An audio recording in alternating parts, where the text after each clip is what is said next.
हाँ जी भाई, नमस्कार सभी को राम राम, गुड मॉर्निंग।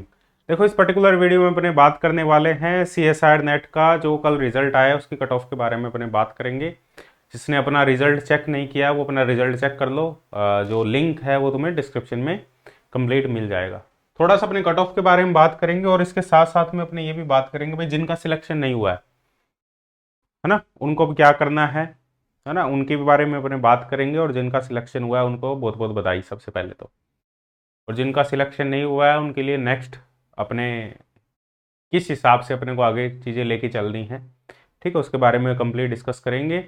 और कट ऑफ देखो, कट ऑफ एक्सपेक्टेड है ना, जो कट ऑफ जानी चाहिए थी।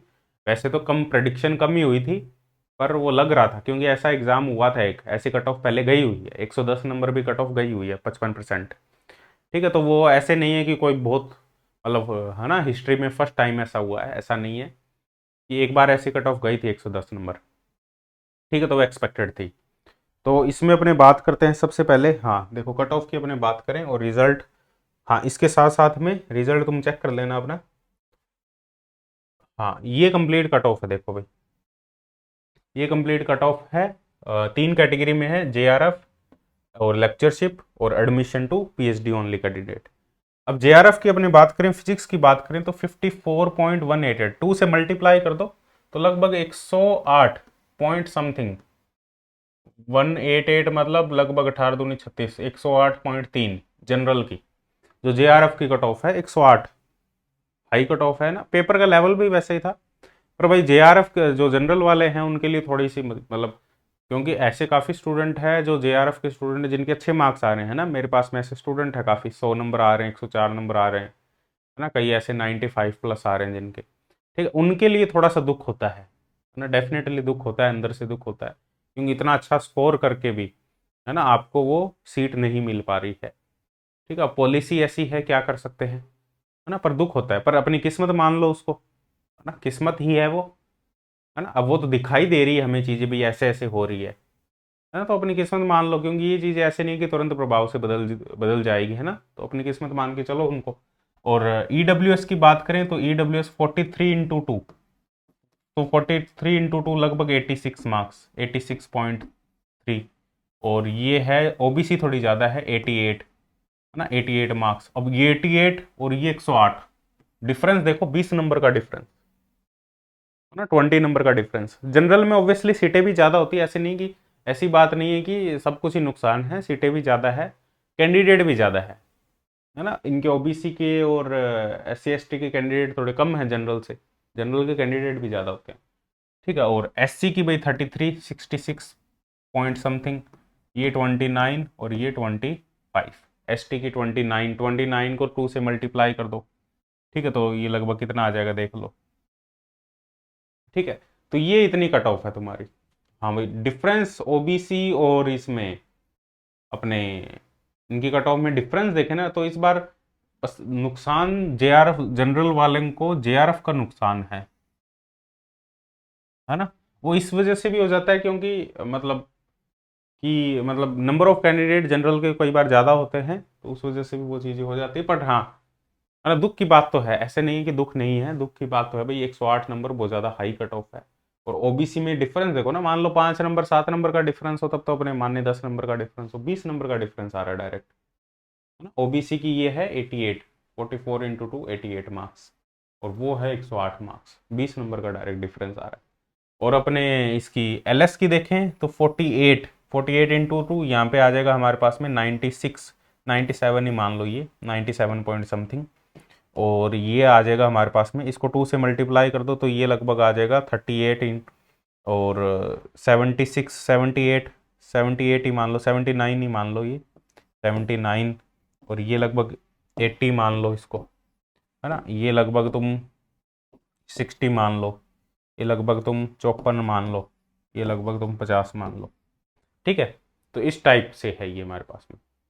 तो LS की जो कट ऑफ है 79, 80, मतलब 79 है अपनी इसकी LS EWS की, और 80 OBC की, और 97 है हमारी जनरल की। ठीक है, और बाकी ये जो कट ऑफ है ये है PhD एडमिशन के लिए, ये तो देख लो, इसको 2 से मल्टीप्लाई कर लो, इसको 2 से, ये 66 पॉइंट समथिंग, ये 66, ये 50, 50, 50, ये तो मिनिमम ही है, जनरल की इसमें भी ज़्यादा है, इसका मतलब जनरल के कैंडिडेट बहुत ज़्यादा है, जनरल की इसमें भी ज़्यादा है 37 पॉइंट समथिंग। ठीक है, पीएचडी कैटेगरी के लिए भी एक, उनके लिए भी एक, मेरे ये तो लग रहा था भाई मिनिमम ही रहेगी, सबसे एलिजिबिलिटी रहेगी, बट ये एलिजिबिलिटी से भी जनरल के ऊपर है। ठीक है, तो ये कंप्लीट कट ऑफ है, और कट ऑफ तो भाई हाई है और एक्सपेक्टेड है ना, कि ये चीज़ें एक्सपेक्टेड थी, ऐसी बात नहीं है कि कोई अनएक्सपेक्टेड चीज़ें हो गई, एक्सपेक्टेड चीज़ें थी, क्योंकि पेपर का लेवल वैसा था। अब जिसको भी पेपर का लेवल टफ लगा हो तो वो अपनी प्रिपरेशन को सुधारो थोड़ा सा, है ना, जिसको बहुत ज़्यादा टफ लगा हो। अब मेरे पास में ऐसे काफ़ी स्टूडेंट थे जिन्होंने सिर्फ पीवाईक्यू पे फोकस किया, है ना, ऐसे स्टूडेंट है मेरे पास में जो स्कोर बूस्टर में थे, जिन्होंने सिर्फ पीवाईक्यू पे फोकस किया है बैच में। मान लो उन्होंने एक बार पढ़ लिया, लास्ट में उनका फर्स्ट अटैम्प्ट नहीं हुआ, सेकंड अटैम्प्ट में सिर्फ उन्होंने पीवाईक्यू सॉल्व करने में फोकस किया, सिर्फ पीवाईक्यू, सारे पीवाईक्यू उन्होंने ऐसे कर दिए कि उनको आंसर याद हो गए और उनका जेआरएफ हो गया। ठीक है, ऐसे स्टूडेंट है काफ़ी, तो उसको हल्के में मत लो कि पीवाईक्यू से क्या होता है, पीवाईक्यू करने से कुछ नहीं होता, नए क्वेश्चन हमें अटेम्प्ट करने हैं, इस टाइप से हमें करना है। ठीक है, ऐसा कुछ नहीं है, 3 से 4 बार पीवाईक्यू को ट्राई करो। ठीक है, और तुम्हें कोई बहुत ज़्यादा कुछ करने की जरूरत नहीं है इसमें कि नए क्वेश्चन कहीं से बुक से उठा के तुम ट्राई करोगे और उसी से ही तुम्हारा सिलेक्शन होगा। यदि तुमने, अब देखो जिनका नहीं हुआ है मैं उनके लिए थोड़ा सा बता देता हूँ भाई, जिनका नहीं हुआ है, ठीक है, नॉट सिलेक्टेड जो कैंडिडेट है, सबसे पहली बात तो यार देखो, दुख तो उनको ज़्यादा है जिनके अच्छे मार्क्स है फिर भी सिलेक्शन नहीं हुआ है ना। मान लो चाहिए ओबीसी में या जनरल में मेरे को सबसे ज़्यादा दुख होता है कि जिनके 90 प्लस मार्क्स है या 95 प्लस मार्क्स है ना, उनका ना नेट हुआ है ना जेआरएफ हुआ है, उनको एलएस भी नहीं मिला ना, एलएस भी नहीं मिला और उनको जेआरएफ भी नहीं मिला। भाई कंपटीशन हाई है जनरल में, ना एलएस मिला ना उनका जेआरएफ हुआ। ठीक है, सबसे ज़्यादा दुख इनका, क्योंकि इनकी मेहनत अच्छी है, 95 प्लस मार्क्स आ रहे हैं, इसका मतलब मेहनत अच्छी है तुम्हारी। ठीक है, तो इस वजह से तुम्हारे 95 प्लस मार्क्स आ रहे हैं, और जिनके आई मान लो 20 नंबर रहे हैं, है ना, 25 नंबर रहे हैं, तो उन्होंने तो भाई प्रिपरेशन की नहीं, 20-25 नंबर तो, इससे ज़्यादा नंबर तो जो, मतलब जो सिंपल एमएससी करके जाएगा जनरल एप्टीट्यूड में ही ले आएगा इतने तो, 3 घंटे पूरा जनरल एप्टीट्यूड बैठ के अटेम्प्ट कर लो तो भी आ जाएंगे 20-25 नंबर। तो जिनके 20-25 नंबर आ रहे हैं उनको तो दुख मनाने की जरूरत नहीं है, क्योंकि उन्होंने तो मेहनत ही नहीं की। हाँ, जिनके अच्छे मार्क्स आ रहे हैं 95 प्लस जनरल वालों के लिए, और मान लो जो अदर कैंडिडेट है जिनके 80 प्लस आ रहे हैं, है ना, 75 प्लस आ रहे हैं, है ना, वो चूक गए, उनकी प्रिपरेशन ऐसे नहीं है कि तुम्हारी प्रिपरेशन में कोई कमी है, प्रिपरेशन अच्छी है तुम्हारी। ठीक है, अब वो है कि जनरल वालों के लिए तो भाई कट ऑफ बहुत ज़्यादा हाई है। ठीक है, तो तुम्हें थोड़ी सी और मेहनत की ज़रूरत है इस बार, ये मान लो भाई हमारी किस्मत ही नहीं थी, है ना, सिलेक्शन हमारा होना ही नहीं था। निराश होने की इसमें ज़रूरत नहीं है कुछ भी। देखो आता है, मन के अंदर आता है ना, बहुत ज़्यादा दुख होता है अंदर से, बहुत ज़्यादा ऐसे गिल्ट भी होता है ना, फिर से एक बार कोशिश करनी पड़ेगी, फिर से एक बार मेहनत करनी पड़ेगी, वो चीज़ें होती है। बट ये है कि अब क्या कर सकते हैं, जो है वो उसको एक्सेप्ट करके हमें चलना पड़ेगा, है ना, रियलिटी को एक्सेप्ट करके चलना पड़ेगा, क्योंकि इन चीज़ों से ऊपर भी बहुत अच्छी चीज़ें हैं, है ना। ऐसे नहीं है कि मतलब अभी सिलेक्ट नहीं हुए तो अपने सिलेक्ट हो ही नहीं सकते कभी भी, या हमारे पास में कुछ है ही नहीं इसके अलावा, है ना। अब मैं तुम्हें एक एग्जांपल बताता हूँ, मेरे पास में एक लड़की है, उसका नाम तो नहीं लूंगा मैं।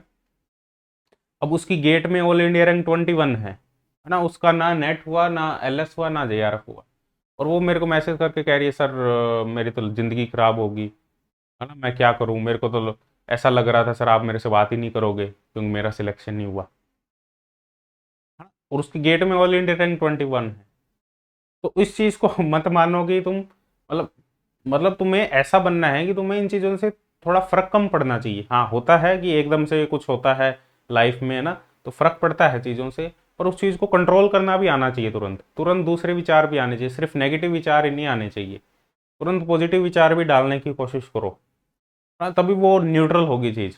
अब तुम यहाँ पे मान लो जो ये तुम्हारा माइंड है इसमें तुम नेगेटिव नेगेटिव चीज़ें डालते जाओगे, है कुछ नहीं, है सिर्फ विचार ही, विचारों का ही सारा खेल है कुछ भी नहीं, है ना, कुछ भी नहीं हो रहा, सब दिमाग में ही चल रही है चीजें, सब मन में ही चल रही है, विचार आ रहे हैं, नेगेटिव विचार आ रहे हैं, और वो एक पूरी की पूरी चैन बन रही है धीरे धीरे, और उसको तुम्हें ब्रेक करना है भाई, है ना, उसमें उलझे नहीं रहना, उलझे रहोगे तो ज्यादा परेशान रहोगे।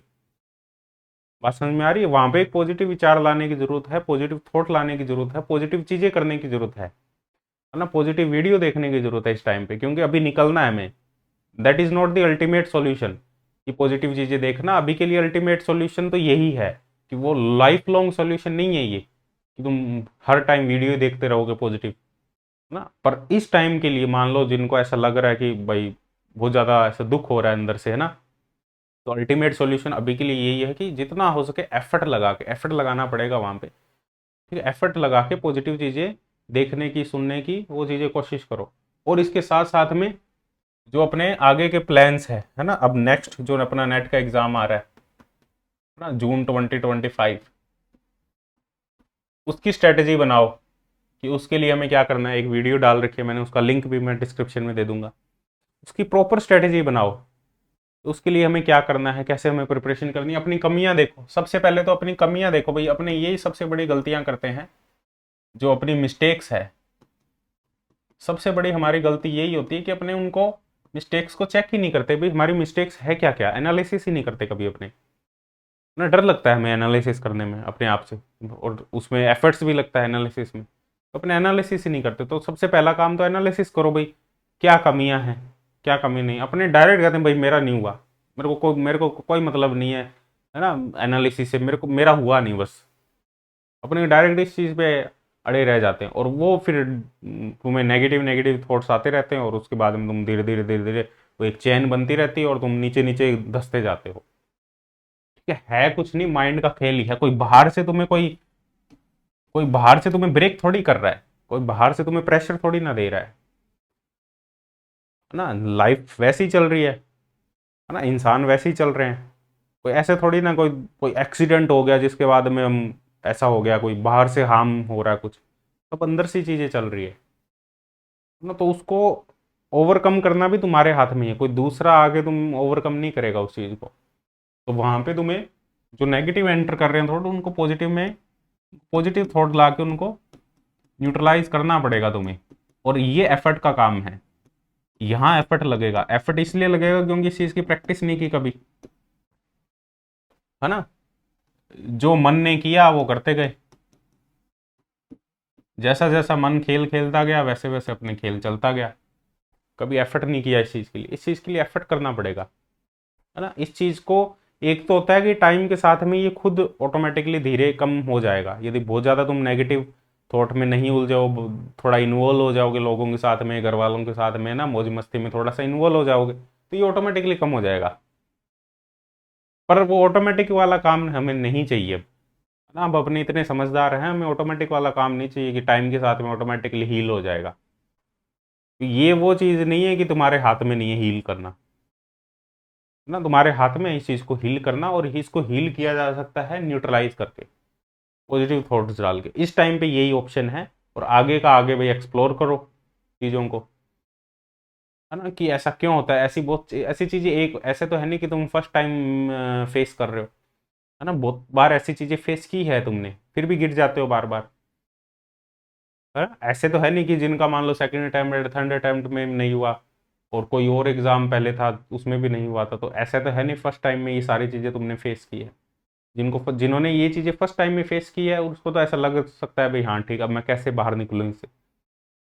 तुमने इतनी जिंदगी होगी पूरी एग्जाम देते हुए ना, 11 12, है ना, बीएससी एमएससी, 10th के एग्जाम, और भी बहुत एग्जाम दिए होंगे।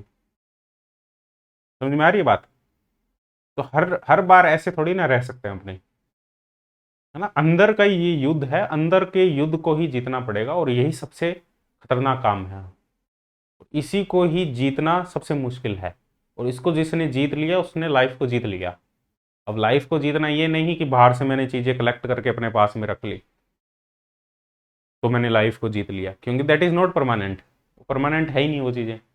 कितनी भी कलेक्ट करके रख लो, कितनी भी डिग्रियां रख लो, कितने भी सर्टिफिकेट रख लो, एट द एंड तो वो सब डिग्रियां सर्टिफिकेट वो that is related to this body, है ना। और ये खत्म होने वाली है, तो खत्म होने वाली है, तो वो सर्टिफिकेट भी खत्म होने वाले हैं इसके साथ में। तो कितनी भी अचीवमेंट रख लो तुम, एट द एंड तो सब खत्म होने वाला है। ठीक है, तो वो एक थॉट रखो ना दिमाग में हमेशा। वो एक थॉट रखो, वो थॉट ऑटोमेटिकली काट देगा, जो नेगेटिव थॉट्स है उनको ऑटोमेटिकली काट देगा ना। एक थॉट रखो, एक परमानेंट थॉट रखो, ये रखना पड़ेगा भाई एफर्ट के साथ में ना। एक परमानेंट थॉट को लेके चलो, एक परमानेंट धारणा लेके चलो कि हाँ भाई ये तो रियलिटी है, तो ऑटोमेटिकली वो नेगेटिव थॉट्स कितनी देर टिक पाएंगे, नहीं टिक पाएंगे। नहीं, नेगेटिव एनर्जीज होती है, ये नेगेटिव थॉट्स ही नेगेटिव एनर्जी होती है, पॉजिटिव थॉट्स ही पॉजिटिव एनर्जी होती है। ठीक है, और नेगेटिव एनर्जी हमें नुकसान पहुंचाने की कोशिश करती है, नेगेटिव एनर्जी हमें दुख देगी, जलन देगी, अंदर से जलन होगी ना। और जो पॉजिटिव एनर्जी है वो हमें बढ़िया खुश रखने की कोशिश करेगी, हमेशा ऐसे मुस्कुराते हुए। बात समझ में आ रही है? तो इन चीज़ों को थोड़ा सा मतलब यही ये भी सीखना है, मतलब यही नहीं है ना जो मटेरियलिस्टिक चीज़ें हैं सिर्फ, है ना, उन वो अचीवमेंट होगी तो बस। अब जो बहुत ज़्यादा खुश हो रहे हैं, मान लो जिन्होंने कुछ अचीव कर लिया है, जिनका हो गया बहुत ज़्यादा खुश हो रहे हैं, तो वो भी सीखो इस चीज़ से भाई, बहुत ज़्यादा खुश होने की जरूरत नहीं है, न्यूट्रलाइज रहो। अब तुमने कोई अचीवमेंट तुम्हारे पास में होगी और तुम बहुत ज़्यादा खुश हो रहे हो, तुम भी इस थॉट को याद रखो, एक परमानेंट थॉट, एक परमानेंट थॉट लेके चलो कि that is not permanent, everything is, है ना, टेम्परेरी, कुछ भी परमानेंट नहीं है। तो वो थॉट बनाए रखो, और इसको बनाए रखोगे तो, और फिर इसके साथ में ये काम भी करो भाई, है ना, पहले अपनी मिस्टेक्स को पहचानो, फिर एक जो वीडियो मैंने बनाई हुई है पूरी डिटेल वीडियो, उसको देखो कि रिपीटर्स क्या करें जिनका सिलेक्शन नहीं हुआ है ना, उसका लिंक डिस्क्रिप्शन में है। और उसके साथ साथ में तुम्हें एक अपने फ्यूचर प्लान भी करो भाई, है ना, क्योंकि उससे भी बहुत ज़्यादा चीज़ें लाइट हो जाती है। एक पेज लो, है ना, उस पर अपने फ्यूचर गोल, फ्यूचर गोल, है ना, एक्स्ट्रा नेट है, उसके बाद में क्या करना है, उसके बाद में क्या करना है, उसके बाद में क्या करना है, ये भी एक लिस्ट बनाओ, क्योंकि इससे काफ़ी चीज़ें मतलब, समझ रहे हो बात को, इससे बहुत ज़्यादा लाइट हो जाओगे तुम, क्योंकि हमने और चीज़ें पकड़ ली ना। अभी ये चीज़ पकड़ी हुई थी और ये मिली नहीं और ये हाथ से निकल गई तो दुख हो रहा है। अब और चीज़ें पकड़ लो, पर it is not permanent solution, but कुछ टाइम के लिए ये बढ़िया, तुम 3-4 दिन में बढ़िया तुम्हारा निकल जाएगा, और इतने में ये टाइम निकल जाएगा। मेन होता है टाइम को निकालना। हाँ, वो तो चीज़ें धरी की धरी रह जाती है, कुछ अचीवमेंट हुआ, कुछ नहीं हुआ, वो चीज़ें तो अलग है। मेन होता है ये जो टाइम आया हुआ है, उस टाइम को निकालना, उस टाइम को निकालने के बहुत सारे तरीके हैं। और फिर जब सही टाइम आ जाए, फिर परमानेंट सॉल्यूशन भी ढूंढने की कोशिश करो, what is the permanent solution, है ना, जो जरूरी है कि आगे कभी ऐसी सिचुएशन हो, और होगी, डेफिनेटली होगी, कि आगे कभी ऐसी सिचुएशन हो कि अपने आप को मैं हैंडल कर पाऊँ खुद से, है ना, मेरे को किसी के मोटिवेशन की, किसी के वीडियोस की, है ना, किसी पॉजिटिव थॉट्स की, किसी बुक्स की मेरे को ज़रूरत ना पड़े, मैं खुद से ही लड़ पाऊँ, मेरे पास में हथियार हो। अभी अपने नियत्ते हैं, हमारे पास में हथियार नहीं है ना, क्योंकि अपनों ने कभी, हथियार है भी तो उनको, उन हथियारों को भी यूज़ ही नहीं किया, वो पड़े के पड़े रहे ना, कभी यूज़ नहीं किया उन हथियार को। तो वो हथियार पहले यूज़ करना सीखो कि कौन कौन से ऐसे हथियार है जिनको ऐसा टाइम आने पर यूज़ किया जा सकता है ना, उनको अपने तब ढूंढने की कोशिश करते हैं जब दुश्मन हमारे ऊपर अटैक कर चुका होता है। दुश्मन ने अटैक कर दिया तुम्हारे ऊपर, अब तुम हथियार खोज रहे हो कि मेरे हथियार कहाँ हैं, तो वो हथियार तुम्हें मिलेंगे थोड़ी ना, उनको पहले से तुम साथ में नहीं लेके चले। और दुश्मन अटैक करेगा ही करेगा, हमेशा करेगा, हमेशा करेगा, ठीक है, पूरी लाइफ करेगा। That is the permanent solution.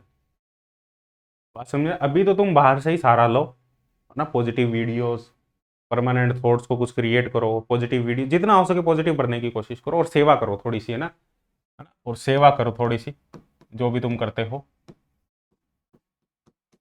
हाँ, भगवान तुमने तो मेरे को नहीं दिया जो मैं चाह रहा था, लेकिन मैं अपने काम से पीछे नहीं हटूंगा। सेवा करो, है ना, गायों की सेवा करो, है ना, थोड़ा सा गौशाला चले जाओ, कुछ दान कर दो, सेवा कर दो, है ना, जानवरों की सेवा करो, पशु पक्षियों की सेवा करो, पेड़ों की सेवा करो, थोड़ा पानी डालाओ, है ना, पेड़ पौधों में पानी डाल के आ जाओ, ये सेवा करो, क्योंकि ये बहुत इफेक्टिव है। ये तुरंत, ये अपने को समझ में नहीं आता, अपने सब कुछ लॉजिकली सोचने की कोशिश करते हैं, अपने हर चीज़ लॉजिक लेके चलते हैं अपने, हर चीज़ में हमें दिखाई देना चाहिए भाई इसका इफेक्ट ये हो रहा है, भाई नहीं दिखाई देती हर चीज़ हमें, अपने देख ही नहीं सकते हर चीज़ को। बात समझ में आ रही है? तो वो चीज़ें तुरंत इनको काट देती है, तुरंत तुरंत प्रभाव से। तुम करके देखो, तुम ये करो, ये चीज़ें देख लो, ऑटोमेटिकली कट डाउन हो जाएगी। वो एनर्जी काम करती है वहां पे, ये नहीं है कि अपने को ही काम करना है सारा, अपने हाथ में थोड़ी ना है सब कुछ। वो एनर्जी बैक हैंड में, जिसको अपने सबकॉन्शियस माइंड कह देते हैं ना, वो बैक हैंड में वो चीज़ें ऑटोमेटिकली काम करती है। तो वो भी एक पॉजिटिव चीज है, और वो तो तुमने कर्म कर दिया पॉजिटिव, तो उसका तुरंत प्रभाव होगा इन चीजों पे। तुरंत जो तुम्हारी नेगेटिविटी है सारी, है ना, वो तुरंत नीचे दब जाएगी। और अपने इन चीजों को मानते नहीं, अपने को चाहिए लॉजिक, हर चीज में, हर चीज में लॉजिक चाहिए अपने को, हर चीज में अपने को साइंटिफिक एक्सप्लेनेशन चाहिए। तभी तो अपने बहुत ज्यादा परेशान है, बहुत ज्यादा दुखी है अपने। ठीक है, ये चीजें करो, है ना? और पॉजिटिव चीजें भी डालने की कोशिश करो, और बाद में परमानेंट सॉल्यूशन ढूंढना, है ना, कि परमानेंट सॉल्यूशन क्या है इस चीज का भाई। ऐसे थोड़ी हमेशा, जैसे मतलब कुछ नहीं मिला तो परेशान हो गए, कुछ मिल गया तो बहुत ज्यादा खुश हो गए, पार्टियां चल रही। अब कई लोग, कई बच्चे तो ऐसे होंगे मेरे को लग रहा है, जिनका सिलेक्शन वो पार्टी कर रहे होंगे बढ़िया, है ना? उससे क्या हो जाएगा, है ना, उससे क्या हो जाएगा। ये कोई तुमने एक बार अचीव कर लिया तो ये कोई परमानेंट थोड़ी ना रहने वाली है तुम्हारे पास में अचीवमेंट, है ना। 2 दिन बाद में देख लेना, तुम वैसे ही परेशान रहोगे 2 दिन बाद में, है ना। जिनका सिलेक्शन हुआ है तुम 2 दिन बाद में देख लेना, ये रियलिटी है। 2 दिन बाद में तुम वैसे ही परेशान रहोगे जैसे 2 दिन पहले थे। कुछ तो ऐसे परेशान थे, सर प्लीज एनालिसिस कर दो, एनालिसिस कर दो, एनालिसिस कर दो सर, रिजल्ट मेरा होगा नहीं होगा, मेरे इतने बन रहे, मेरा होगा। मैंने कहा भाई रिजल्ट आने दो, है ना, मैं एनालिसिस करके बता दूंगा 97, कट ऑफ चल गई 98, फिर, है ना। तो उससे मतलब वो खुद ही खुद अंदर से परेशान हुए जा रहे हैं खुद ही ना। That is not permanent solution कि किसी से पूछ लिया कि सर ये हो सकता है ये, और उसी से खुश हो गए। मैंने कह दिया भाई तुम्हारे बन रहे 98, मैंने कह दिया 96 कट ऑफ जाएगी, तुम खुश हो गए, और कट ऑफ चलेगी 108, फिर डिप्रेस हो गए कि सर आपने तो ये कहा था, सर वो कहा था। भाई तुम मान क्यों रहे हो किसी की, है ना, सर की क्यों मान रहे हो तुम। कोई सर कोई भगवान थोड़ी है जो एग्जैक्ट बता रहे हैं कि इतनी कट हो जाएगी, है ना। तुम्हें बस चाहिए कुछ ना कुछ बाहर से, तुम अंदर से नहीं लड़ना चाहते, है ना। अंदर से क्या चल रहा है, अंदर कैसे लड़ा जाए इस चीज़ से, वो नहीं चाहते तुम। तुम्हें बाहर से कुछ ना कुछ चाहिए, बाहर से ही मुझे कोई ना कोई हैंडल कर ले। भाई अंदर से लड़ना पड़ेगा अभी के लिए। अब जिनका हुआ है जिनका नहीं हुआ, दोनों के लिए है कि अंदर से ही लड़ना पड़ेगा। और अंदर से जब लड़ना स्टार्ट कर दोगे तो बाहरी इफेक्ट ज्यादा होने वाला नहीं है, चाहे किसी भी स्थिति में हो तुम, ना। और वो धीरे धीरे वो हमें कोशिश करनी पड़ेगी, तो यही परमानेंट सॉल्यूशन है। तो एक परमानेंट सॉल्यूशन, अभी तो लड़ो भाई, है ना, जो कंडीशन है उससे लड़ो, है ना। जिसका सिलेक्शन हुआ वो पार्टी करो बढ़िया, और जिनका नहीं हुआ वो लड़ो अंदर ही अंदर, है ना। या बाहर से कुछ थॉट्स कलेक्ट करो, पॉजिटिव वीडियोस देखो जिनको तुम सुनते हो डेली, पॉजिटिव वीडियो देखते हो उनको देखो, सुनो दोबारा, है ना। तो वो ऑटोमेटिकली नेगेटिव थॉट्स को काट देगा, और ऑटोमेटिकली तुम खुश हो जाओगे अंदर से। पर परमानेंट सॉल्यूशन नहीं है। और फिर बाद में भाई परमानेंट सॉल्यूशन खोजने की कोशिश करो, भाई परमानेंट सॉल्यूशन है क्या, क्या ऐसे ही थोड़ी जीना है हमेशा। What is the permanent solution, ये खोजने की कोशिश करो। कोशिश करोगे तो मिलेगा, नहीं कोशिश करोगे तो नहीं मिलेगा। ठीक है, बात समझ में आ रही है। इसके बाद में अपने बात करें, एक दो इंपॉर्टेंट पॉइंट्स और थे। हाँ, और भाई जिनका रिजल्ट, जो फिजिक्स तड़का के इंस्टीट्यूट स्टूडेंट है, फिजिक्स तड़का इंस्टीट्यूट के जो स्टूडेंट है, वो अपना रिजल्ट भाई शेयर कर दो, है ना। क्योंकि एक एक को, अभी टेक्निकल टीम जो है वो अवेलेबल नहीं है, तो एक एक को मैसेज करना पॉसिबल नहीं है। अपने आप से ही तुम शेयर कर दो, जो फिजिक्स तड़का इंस्टीट्यूट के कोर्स के स्टूडेंट है ना, जो देख रहे हैं वीडियो, तो वो खुद से ही शेयर कर दो। क्योंकि एक एक को पॉसिबल ही नहीं है, मेरे हाथ में नहीं है, क्योंकि वो टेक्निकल टीम अवेलेबल नहीं है ना। तो अब वो रिजल्ट बनाने में भी काफ़ी टाइम लगेगा, तुम खुद से ही शेयर कर दो। ठीक है।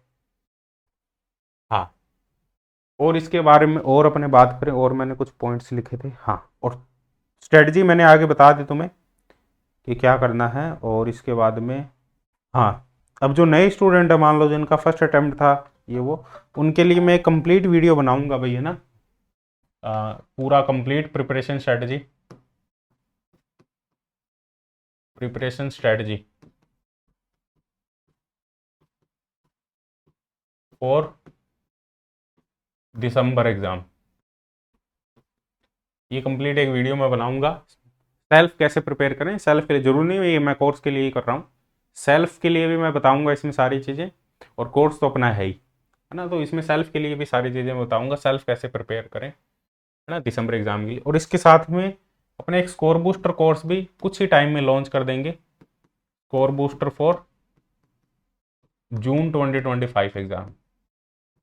ये अपने कुछ ही टाइम में लॉन्च कर देंगे भाई, है ना।